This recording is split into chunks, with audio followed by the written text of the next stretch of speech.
ஆண்டவர் இயேசு கிறிஸ்துவின் நாமத்தில் உங்கள் அனைவருக்கும் என்னுடைய அன்பின் வாழ்த்துக்கள்.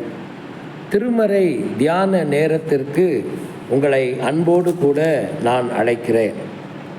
கிறிஸ்தவ உறவுகளிலே ஒரு மனிதனுக்கு ஆரோக்கியமான உறவுகள் கடவுளோடு நீடித்திருக்க வேண்டுமென்றால் சரியான புரிந்து கொள்ளுதல் அவனுடைய உறவின் மையத்திலே இருக்க வேண்டும். யார் ஒருவனுக்கு கடவுளோடு இருக்கும் உறவிலே சரியான புரிந்து கொள்ளுதல் இல்லையோ அவன் ஆரோக்கியமான வாழ்வை தொடர முடியாது. இதைத்தான் கடந்த தியானங்களிலே 3 தியானங்களை மார்க்கு 6ஆம் அதிகாரத்திலேயும் 7ஆம் அதிகாரத்திலேயும் நாம் தியானித்திருக்கிறோம். 7ஆம் அதிகாரத்தை நாம் ஆரம்பிக்கும்போது கடவுளுடைய பரிசுத்தத்தை குறித்த சரியான புரிந்து கொள்ளுதல் அவர்களுக்கு இல்லை என்பதைத்தான் 7ஆம் அதிகாரம் முதல் 23 வசனங்கள் நமக்கு போதிக்கிறது என்பதை நான் உங்களோடு கூட பகிர்ந்து கொண்டேன். எப்படி கடவுளோடு கூட இருக்கும் பரிசுத்த வாழ்க்கையில் நமக்கு சரியான புரிதல்கள் இல்லாமல் போகிறது, அதற்கான காரணங்கள் என்ன? இயேசு அங்கே சொன்ன காரியங்களிலே 2 காரியத்தை ஏற்கனவே நாம் தியானம் செய்துவிட்டோம்.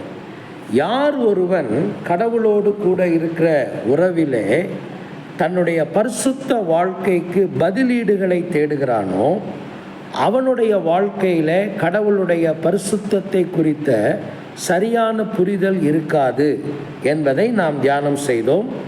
7ஆம் அதிகாரம் முதல் 3 வசனங்களை நாம் தியானித்தோம். கடைசி தியானத்தில் ஒரு மனிதனுக்கு கடவுளுடைய பரிசுத்தத்தை குறித்த சரியான புரிதல் இல்லாமல் போவதற்கு எது காரணமாயிருக்கும்? கடவுளோடு அவனுக்கு இருக்கும் உறவின் தன்மையிலே வித்தியாசங்கள் வரும்போது, வேறுபாடுகள் வரும்போது அவன் வாழ்க்கையிலே இந்த வேதனையான நிலை உருவாகும். உதட்டளவிலே தன்னுடைய உறவுகளை வைத்து கொண்டு உள்ளத்திலே தன்னுடைய உறவுகளை மறுக்கிறவன் இந்த அபாயத்திற்குள் விழுந்திருக்கிறான் என்பதை நீங்கள் புரிந்து கொள்ளலாம். இன்றைக்கு ஆண்டவர் இதே வாழ்க்கைக்கு நமக்கு சொல்லுகிற 3வது எச்சரிப்பை இந்த தியானத்தில் கவனிப்போம். ஆண்டவரோடு எனக்கு ஆரோக்கியமான உறவுகள் வேண்டும், அப்படியானால் அதில் எனக்கு நல்ல புரிதல்கள் வேண்டும். ஏற்கனவே நான் சொன்ன பிரகாரம் 7ஆம் அதிகாரத்தின் 13வது வசனமும் 18வது வசனமும் உணர்வு என்கிற வார்த்தையின் மூலமாய் இந்த புரிதல் என்கிற அர்த்தத்தை எனக்கு போதிக்கிறது என்பதை நாம் கவனித்தோம். இன்றைக்கு அடுத்த பிரச்சனை என்ன? ஆண்டவர் சுட்டிக்காட்டின அடுத்த பிரச்சனை என்ன? 8வது வசனத்தில் நீங்கள் ஒரு வரியை படிக்கலாம். நீங்கள் தேவனுடைய கட்டளையை தள்ளிவிட்டு என்ற வார்த்தையை நீங்கள் படிக்கலாம். 9வது வசனத்தின் கடைசி வரியிலே தேவனுடைய கட்டளைகளை வியர்த்தமாக்கினது நன்றாயிருக்கிறது என்றதை நீங்கள் படிக்கலாம். 13வது வசனத்தில் தேவ வசனத்தை அவமாக்குகிறீர்கள் என்கிற வார்த்தையை நீங்கள் படிக்கலாம். அப்படியானால் கடவுளுடைய பரிசுத்தத்தை குறித்த சரியான புரிதல் என் வாழ்க்கையில் இல்லாமல் போவதற்கு, உறவில் தடுமாற்றங்கள் ஏற்படுவதற்கு காரணம் என்ன? நான் கடவுளுடைய வார்த்தையோடு நேர்மையான உறவுகளை கொண்டிருக்கவில்லை. அதுதான் அதன் பொருள். இஸ்ரவேல் மக்களுக்கு கடவுளுடைய வார்த்தையாகிய அவருடைய வேதத்தின் மேல் சரியான தொடர்பு நிலைகள் இல்லை. அவர்களுடைய வாழ்க்கையிலே தடுமாற்றங்கள் இருந்தது. கடவுளுடைய வார்த்தையோடு அவர்கள் கொண்டிருந்த உறவிலே ஏற்பட்ட தடுமாற்றங்கள் என்ன என்பதை 3 வார்த்தைகளின் மூலமாய் ஆண்டவர் அங்கே சொல்லுவதை நீங்கள் கவனிக்கலாம். 8வது வசனத்தில் நீங்கள் படிக்கலாம். தேவனுடைய கட்டளைகளை தள்ளிவிட்டார்கள். தள்ளிவிட்டார்கள் என்பதற்கு அர்த்தம் என்ன? கைவிட்டு விட்டார்கள் என்பது அதனுடைய பொருள். 9வது வசனத்தின் கடைசி பகுதியில் வாசிக்கலாம். தேவனுடைய கட்டளைகளை வியர்த்தமாக்கினார்கள். அதன் பொருள் என்ன? வெகு திறமையாக அதை அவர்கள் புறக்கணித்து விட்டார்கள்.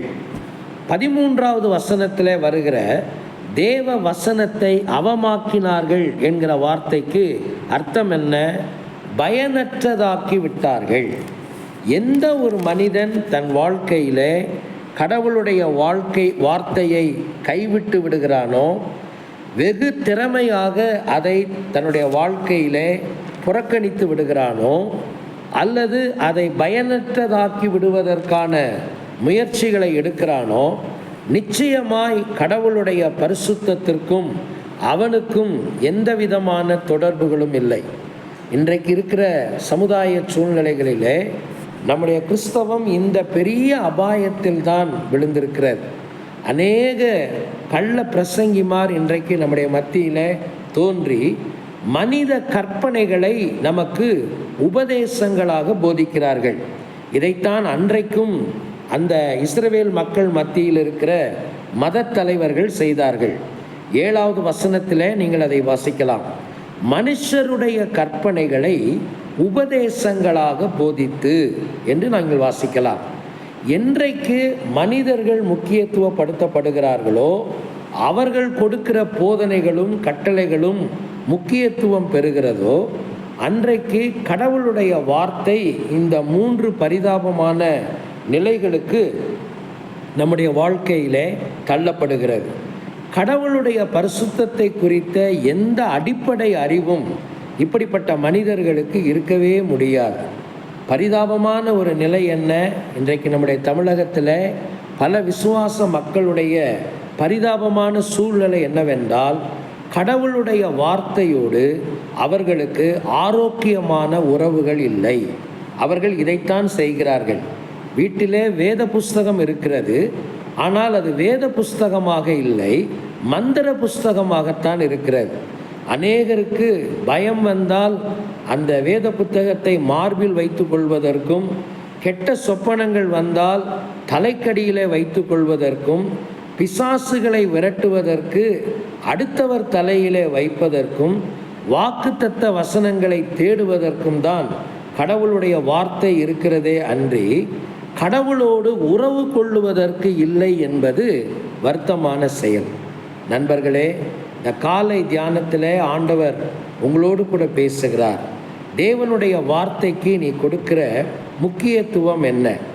என்ன செய்ய வேண்டும்? நீ அனுதினமும் அவருடைய வார்த்தையோடு தனிமையிலே நீ நேரத்தை செலவழிக்க வேண்டும்.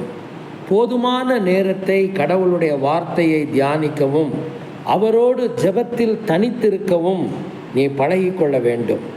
இந்த காரியத்தை நீ அனுதினம் செய்தால்தான் கடவுளுடைய வார்த்தையின் சாரம் உன் வாழ்க்கைக்குள்ளே இறங்க முடியும். நீ பலனடைந்து அவருக்காக கனி கொடுக்க முடியும். இன்றைக்கு ஒரு பலவீனமான கிறிஸ்தவத்தையும் பரிதாபமான கிறிஸ்தவத்தின் வீழ்ச்சியையும் நாம் பார்ப்பதற்கு காரணம், கிறிஸ்தவம் கடவுளுடைய வார்த்தையை விட்டு வெகு தூரமாய் போய்விட்டது. நண்பர்களே, கடவுளுடைய சத்தத்தை நீங்கள் கேட்கிறீர்களா? இன்றைக்கு நீங்கள் தீர்மானிப்பீர்களா? கடவுளுடைய வார்த்தையை நேசிப்பேன், கடவுளுடைய வார்த்தைக்கு என்னை அர்ப்பணிப்பேன் என்கிற தீர்மானத்தை நீங்கள் கொள்வீர்களா? கர்த்தர் உங்களை ஆசீர்வதிப்பார். இந்த நாள் முழுவதும் இந்த சிந்தனையுடன் தொடர்வதற்கு கடவுள் நமக்கு உதவி செய்வாராக.